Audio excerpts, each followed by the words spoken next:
Hey, this video is for the user EasyMike. On my previous video on moral relativity, you claimed that I had not made an argument for the existence of God, which I think is a fair statement because it wasn't an apologetics video. It wasn't. It was just a brief discussion on moral relativity.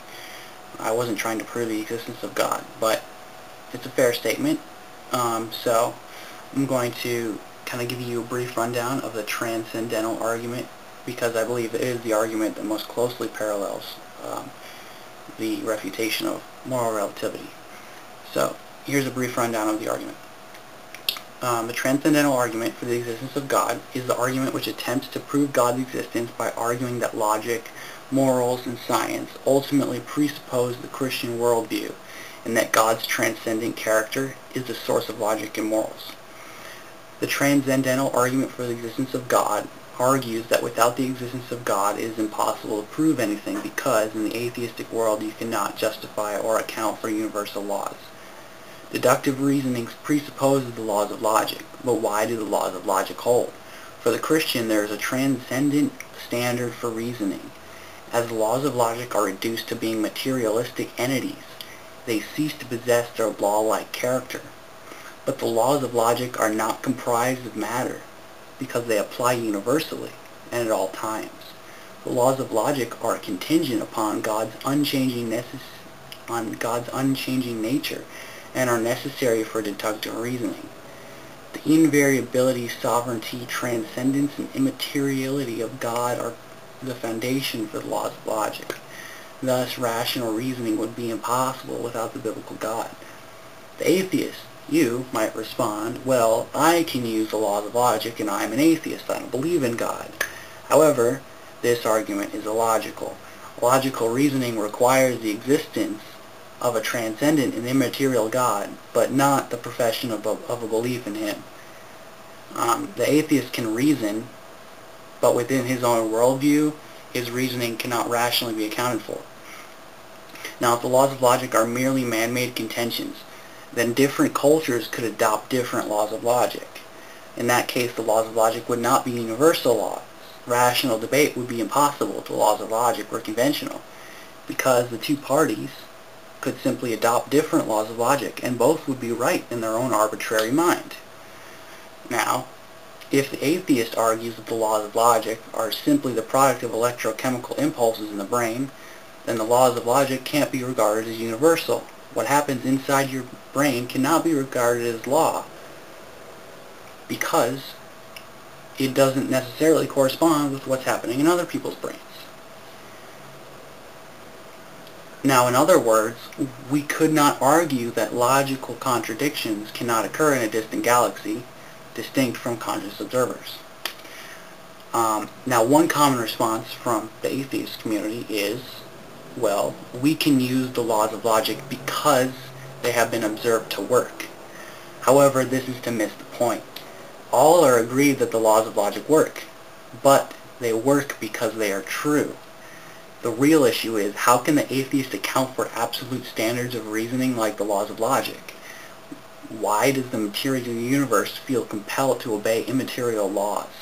Moreover, the appeal to the past to make such deductions concerning the way the matter will behave in the future, from the materialistic point of view, is circular.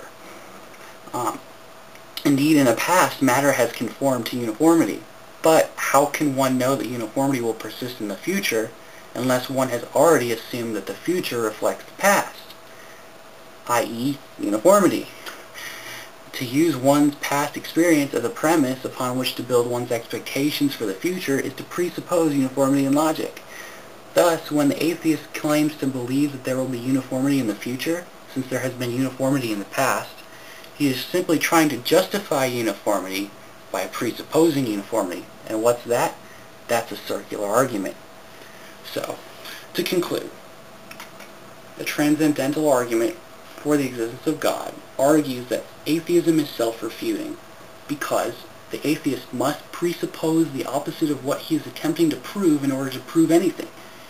It argues that rationality and logic make sense only within a theistic framework. Atheists have access to the laws of logic. but they have no foundation upon which to base their deductive reasoning within their own paradigm. So that's a brief rundown of the transcendental argument. I tried to expand it a little bit, kind of anticipate your objections. So there's a lot in there, and I look forward to your response. A video response would be lovely. But if that's not your thing, and you'd rather do a little comment action, or message action, or whatever you feel like doing, I'm down. And I'm going to leave this video open to whoever wants to respond as well. Any atheist out there that'd like to challenge this argument, be my guest. Challenge away. Attempt to refute it. I will be looking forward to that very much. Because I think that there is a belief that Christians can't use logic in apologetics. That Christians have to rely on biblical reasoning, and they just have to say, well, it's just my faith. And there's the belief that the mind and logic and reasoning and the intricacies of the human brain contradict Christianity, but it's really on the contrary. There are solid logical arguments for the existence of God that exist there. There's the Kalam, cosmological argument, which I think is very solid. The ontological argument, which is very solid. And this transcendental argument, I think is rock solid and irrefutable. But anyways, I digress. I look forward to your responses. So yeah, that's it. God bless. Keep it real.